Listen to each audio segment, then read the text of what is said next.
Na seção 1, pessoal, a norma traz os objetivos, né?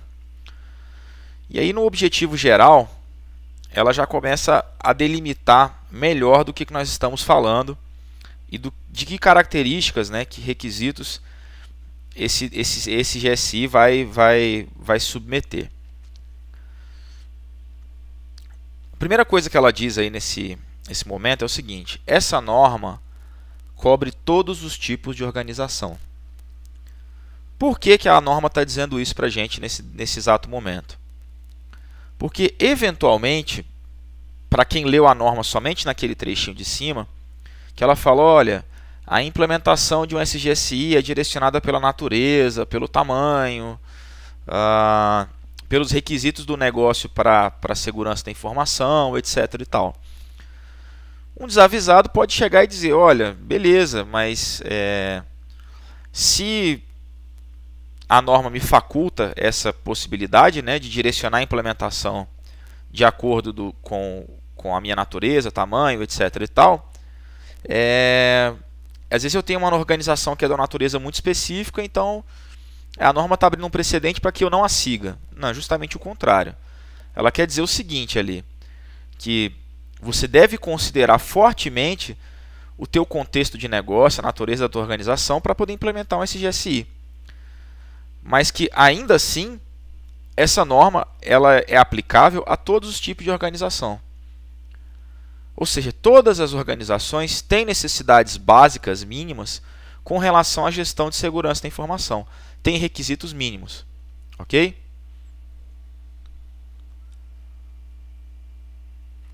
Outra informação importante. Quando essa norma aqui especifica os requisitos para estabelecer, implementar, operar, monitorar, analisar criticamente, manter e melhorar um SGSI, ela quer que você faça isso de forma documentada dentro do contexto dos riscos de negócio globais da organização. Ou seja, se a adoção de um SGSI é estratégica e se o sistema de gestão de segurança da informação é parte do sistema de gestão global da organização, o contexto de riscos de segurança da informação tem que ser considerado dentro do contexto de riscos de negócio globais. Tá ok? Ainda, né, ela especifica os requisitos para a implementação de controle de segurança, personalizados para as necessidades individuais de organizações ou suas partes. Por que? Já vamos começar aqui a fazer um raciocínio. Por que esta norma aqui trata requisitos e ela tem caráter normativo, quer dizer, o que está nela é obrigado a ser seguido, e a 27002, que é o código de prática, não é prescritiva, não é obrigatória. Justamente por isso. Porque você tem que satisfazer, na verdade, são os requisitos. São os objetivos macro através da implementação de controles, né, de práticas para a segurança. Esses controles, por mais que eles estejam prescritos na 27002 lá, eles podem, né, e devem ser personalizados para as necessidades individuais da organização. Tá ok? Desde que continuem satisfazendo os requisitos. O SGSI, gente, ele é projetado para assegurar a seleção de controle de segurança, para proteger os ativos de informação e propiciar a confiança às partes interessadas.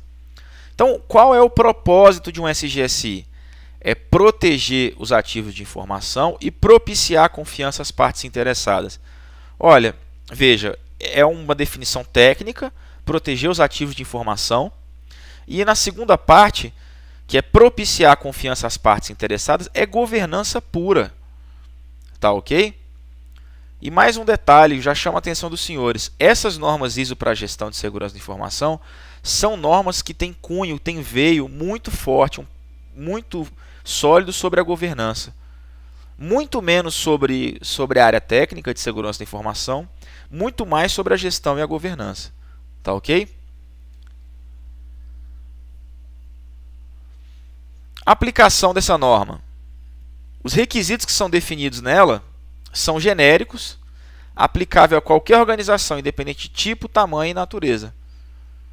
Coerente com o que eu já falei antes, né?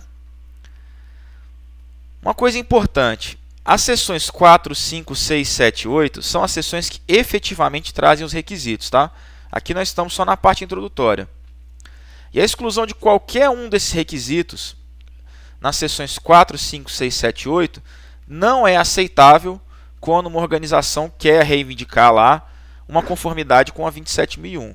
Ou seja, se você não satisfez algum dos requisitos ali de 4 a 8, né, da seção 4 a 8, um auditor da ISO que vai lá para te dar a certificação, se ele vê a ausência de um requisito desse, ele vai lá e fala, essa organização não pode ser certificada. Tá ok? Mas lembra que eu falei para vocês que quem satisfaz os requisitos são os controles? E aí a gente entra naquele cenário. Bom, tem controles que estão especificados aqui no anexo A e tem controles que estão especificados na 27002. Na verdade, são os mesmos, né? Mas eles são os únicos? Pensando bem, se vocês acham que em algum momento a ISO teria a pretensão de dizer que somente as práticas que ela conseguiu elencar dentro do corpo da norma são as práticas válidas para uma boa gestão de segurança da informação? De jeito nenhum. Podem ter controles que tenham sido desenvolvidos em outros contextos que possam servir para uma organização em tela. Então, o que a norma fala? Que qualquer exclusão de controle considerado necessário para satisfazer os critérios de aceitação de risco precisa ser justificada. Além disso, todas as evidências de que os riscos associados foram aceitos pelas pessoas responsáveis precisam ser fornecidas. Ou seja, quando a gente está planejando o nosso sistema de gestão de segurança da informação, uma das coisas que a gente define são os critérios de aceitação de riscos. Já vou antecipando para vocês. Com base nesse critério é que quando eu trato um risco, eu decido se aquele tratamento foi satisfatório ou não. Se ele for satisfatório, eu vou aceitar. Se ele não for satisfatório, eu vou tomar uma nova decisão de tratamento. O que a norma está dizendo para a gente é o seguinte, que a exclusão de requisito ela não é aceitável, mas que se você precisar excluir um controle, que seja necessário lá para satisfazer o critério de aceitação de risco, isso precisa ser justificado, gente. Justificado, e a evidência da pessoa responsável por essa decisão tem que estar explícita. E ainda, onde qualquer controle seja excluído, a reivindicação de conformidade a essa norma não é aceitável. Aí você fala, opa, peraí, mas você não disse que pode ter um controle substitutivo? Sim, pode ter. Mas aí é justamente o que a norma fala. Olha, se você excluir um controle que satisfaça um requisito, a reivindicação de conformidade com a norma não é aceitável. A menos que essa exclusão desse controle não afete a capacidade, a responsabilidade de prover segurança da informação que atenda os requisitos de segurança. Ou seja, eu posso ter um controle substitutivo, ou no meu contexto de negócios, por exemplo, eu não preciso preocupar com controles de segurança física e do ambiente, porque eu estou dentro de um data center, já estou instalado dentro de um data center que já provê esses recursos. Tá ok? Então, qual é o detalhe? Guardem isso, porque isso pode causar confusão em prova.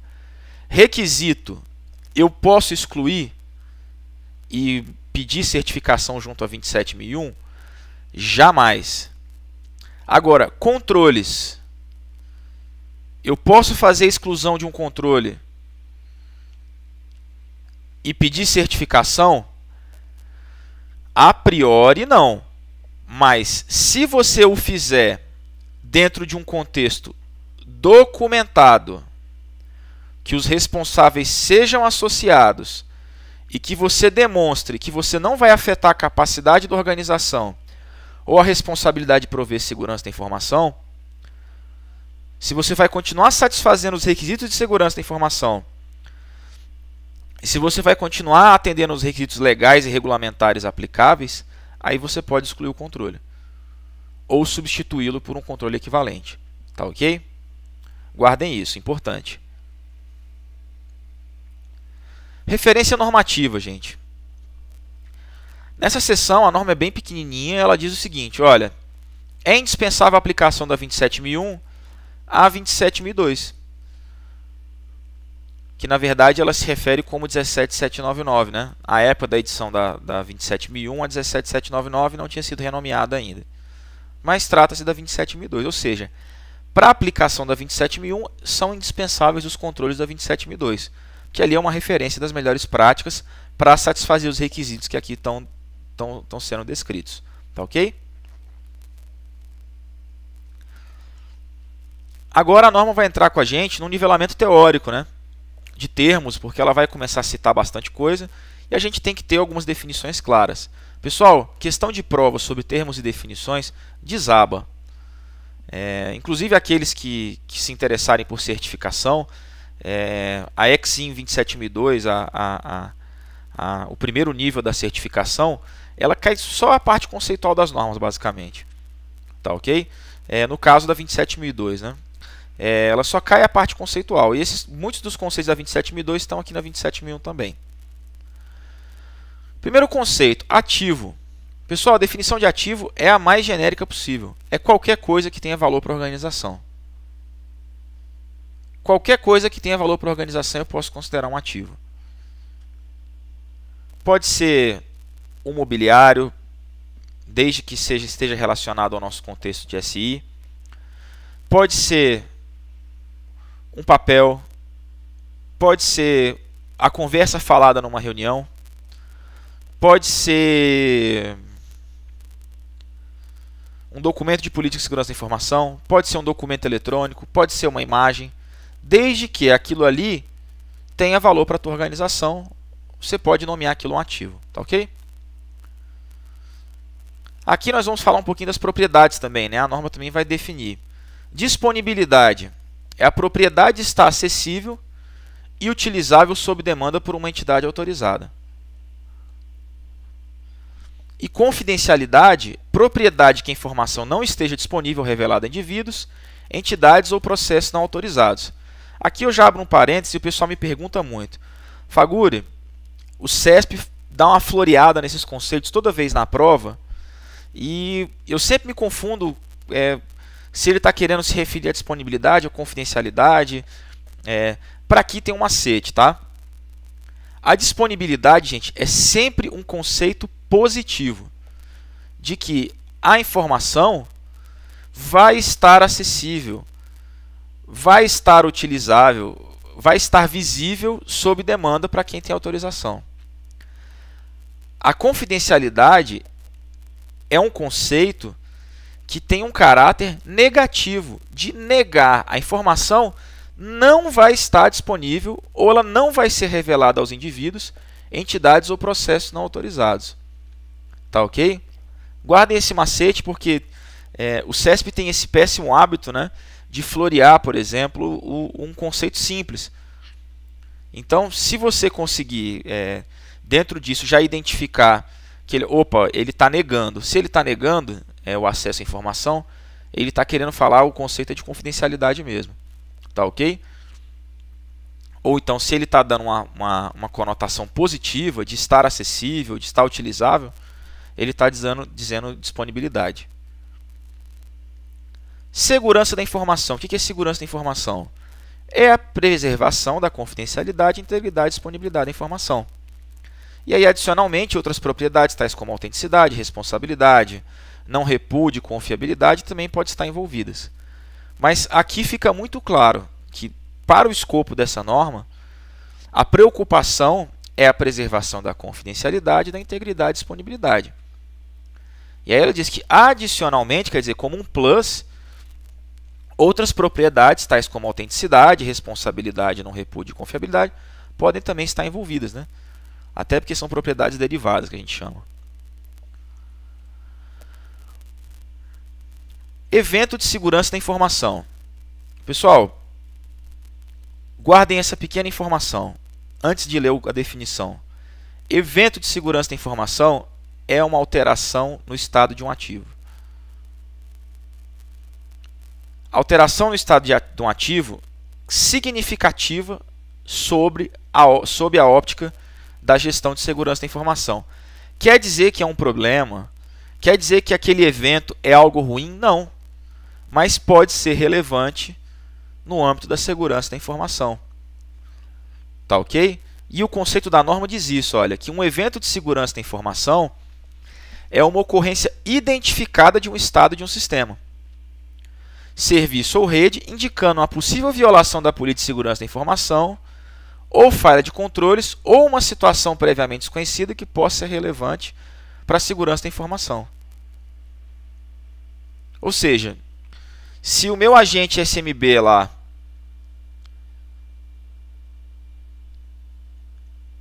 está me mandando na minha estrutura de gerenciamento lá na minha MIB lá, está me mandando uma mensagem de trap, por exemplo, eu sabia que aquele trap estava acontecendo até aquele momento? Não sabia que aquele trap estava acontecendo. Era uma situação previamente desconhecida. Mas quer dizer que aquilo ali é um problema? Está acontecendo um ataque, o ativo está caindo, está sendo destruído, degenerado? Não. Então, um evento de segurança da informação, mais uma vez, é uma ocorrência identificada de um estado de sistema. É alteração no estado de um ativo, que pode indicar uma violação da política ou pode ser simplesmente uma informação de uma situação relevante para a segurança da informação. Tá ok? Só um detalhe, assim, eu vou citar alguns exemplos, como por exemplo, eu citei do SNMP aqui, né, e do AMIB, etc. Eu vou usar esses exemplos com frequência, tá? Mas para quem não conhece esses assuntos, de qualquer forma não vai comprometer o entendimento do conteúdo. 3.6, né, o outro conceito, incidente de segurança da informação. Opa, aqui eu já tenho a materialização de algo negativo, vamos ver? É um simples ou uma série de eventos de segurança da informação, indesejados ou inesperados, que tem uma grande probabilidade de comprometer as operações do negócio e ameaçar a segurança da informação. Ou seja, um evento ou uma série deles, indesejado ou inesperado, não necessariamente mais é só algo que a gente não conhece, mas agora é indesejado e inesperado, que tenham uma grande probabilidade de comprometer as operações do negócio e ameaçar a segurança da informação. Tá ok? Sistema de gestão de segurança da informação. Aí ele coloca aqui, ó, é a parte do sistema de gestão global, baseado na abordagem de risco do negócio, para estabelecer, implementar, operar, monitorar, analisar criticamente, manter e melhorar a segurança da informação. Pessoal, o que eu tenho que saber aqui que é importante? Que evento é alteração no estado de um ativo e que não necessariamente já está causando algum problema para você, ou é algo negativo, pode ser simplesmente uma informação. Que incidente é um evento, né, ou uma série deles já com grande probabilidade de comprometer as operações do negócio. E que o sistema de gestão de segurança da informação ele é parte do sistema de gestão global do negócio, baseado na abordagem de riscos. Tá ok? Integridade, gente. Essa definição cai bastante em prova. Toda vez que vocês virem escrito propriedade e salvaguarda da exatidão e completeza de ativos, vocês sabem que é a definição de integridade da 27001 e 27002. Tá ok? Risco residual é o risco remanescente após o tratamento de riscos. O exemplo que a gente dá bastante para o pessoal entender a definição de risco residual é que não necessariamente ao implementar um controle sobre um determinado ativo, eu consigo eliminar todos os riscos aos quais ele está exposto. Então, aquele risco que sobra, mesmo depois de ter sido implementado um controle, é o que a gente chama de risco residual. E cabe, sobre um risco residual, uma decisão de aceitação, que é o conceito da 3.10 aí. Se aquele risco residual está em conformidade com os critérios de aceitação de risco, quer dizer, ele foi mitigado a um nível razoável, razoavelmente pequeno, né? Ou o menor nível que a organização conseguiu, você aceita. Se você não aceitar o risco residual, o que você tem que fazer? Uma nova decisão de tratamento, uma nova iteração de tratamento, aplicar um novo controle. Tá ok? Análise de riscos. É o uso sistemático de informações para identificar fontes e estimar o risco. Aqui eu já chamo a atenção para vocês, tá? A análise é um processo qualitativo. Ele é bem mais empírico e é bem mais preliminar. Por outro lado, nós temos o processo completo de análise e avaliação de riscos. O que é esse processo de análise e avaliação de riscos? Eu vou usar informações sistemáticas para identificar a fonte e estimar o risco, e depois disso eu vou comparar o risco estimado com um critério de risco predefinido para determinar a importância desse risco. Ou seja, eu saio de um cenário preliminar de identificação, de avaliação qualitativa dos riscos, né? Até comparar esse resultado com os critérios de risco pré-definidos pela organização e determinar a importância do risco, inclusive aplicando, se necessário, métodos quantitativos. O processo completo, esse processo completo da identificação, a determinação da importância, é a análise e avaliação de riscos, tá ok? E a gestão de riscos, o que é, pessoal? São todas as atividades coordenadas para direcionar e controlar uma organização no que se refere a riscos, né? Lembrando lá, já trazendo um pouco da 27005 para cá, que a gestão de riscos, né, ela é um processo que inclui a análise e avaliação de riscos, né? Que inclui a aceitação, o tratamento, mas também tem outras partes, como a definição de contexto, como o monitoramento, né, e como a comunicação desses riscos. 3.15, tratamento do risco. O que é um tratamento de risco? É um processo de seleção e implementação de prática, de medida, de controle para modificar um risco. Simples, né?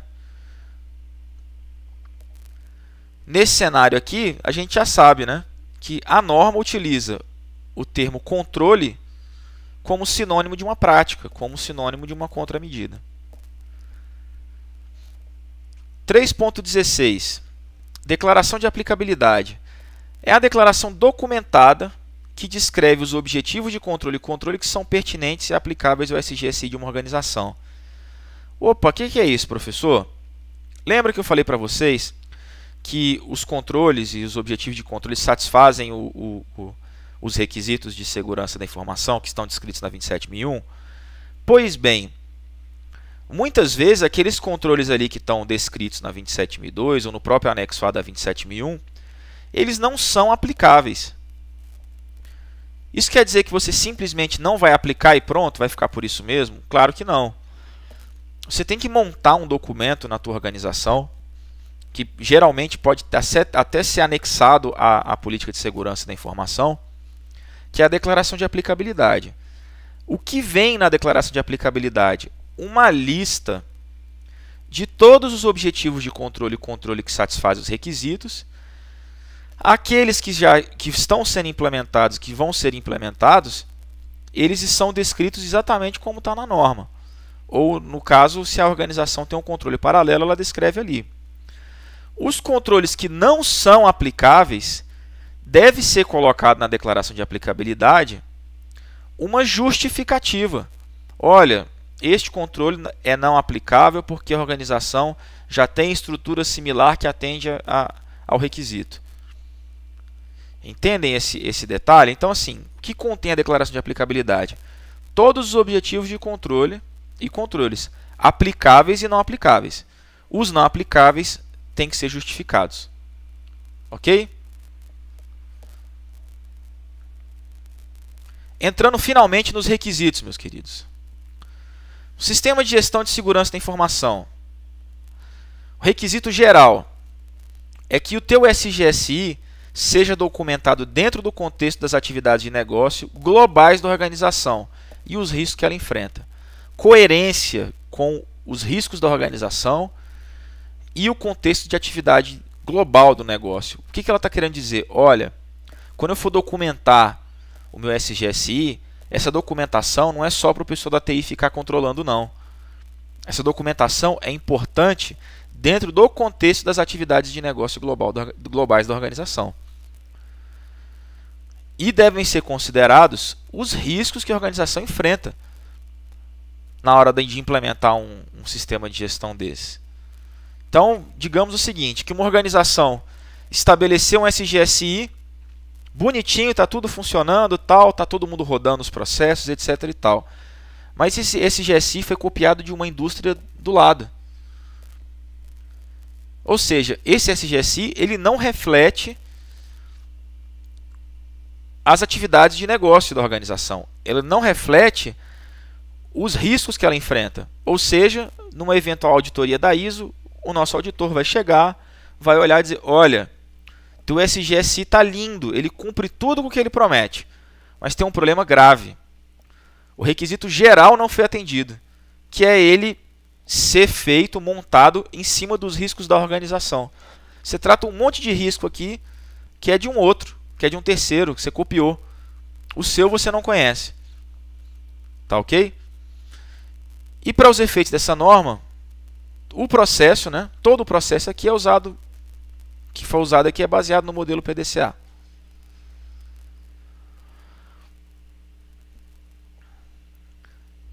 Falando mais um pouco sobre o sistema de gestão de segurança da informação, temos aqui uns requisitos importantes na parte de estabelecer e gerenciar o SGSI. No estabelecer, a organização tem que definir o escopo e os limites do SGSI nos termos das características do negócio. A organização, localização, ativo e tecnologia, incluir detalhe justificativo para qualquer exclusão do escopo. O que a norma está dizendo? Olha, na hora de estabelecer o SGSI, é um requisito que seja feita uma definição de escopo e de limite do SGSI dentro das características do habitat daquele negócio. Ainda tem que ser definida uma política do sistema de gestão de segurança da informação também nos termos da característica do negócio. Não pode ser copiada. Tá ok? Inclusive, na administração pública federal brasileira, inventou-se uma bobagem aí de criar um template de política de segurança da informação aplicável para as organizações públicas. Olha, pode ser feito isso, tem algum valor? Para quem não tem nada, tem algum valor. Mas templates, nesse caso, para quem está querendo uma certificação frente a 27001, não são aceitos. Por quê? Porque a política do SGSI, né, uma política de segurança da informação, tem que ser feita e documentada dentro dos termos e características do negócio.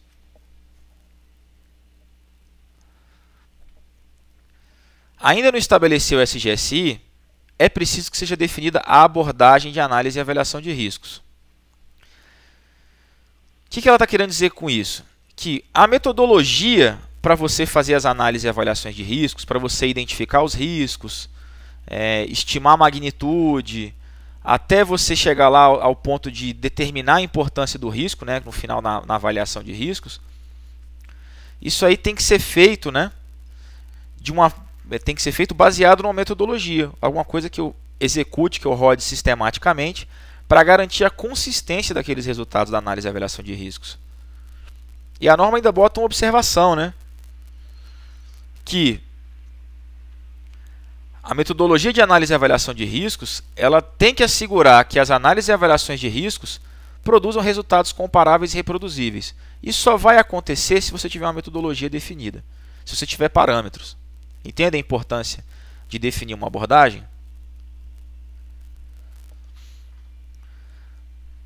Outro requisito, identificar os riscos. Mais uma vez, não adianta você implementar um firewall, né? Implementar todos os controles, uma porta com controle biométrico. Você conhece os riscos aos quais você está exposto? Entendam que a ótica da norma é dizer o seguinte para você. Antes de você sair comprando solução, adotando controle, você tem que fazer uma análise e avaliação de riscos e identificar esses riscos. Só conhecendo esses riscos é que você vai poder adotar práticas, né, contramedidas mais eficientes contra eles, ok? O processo de identificar riscos, gente, ele é subdividido entre identificar ativo, as ameaças, as vulnerabilidades e os impactos. Tá ok?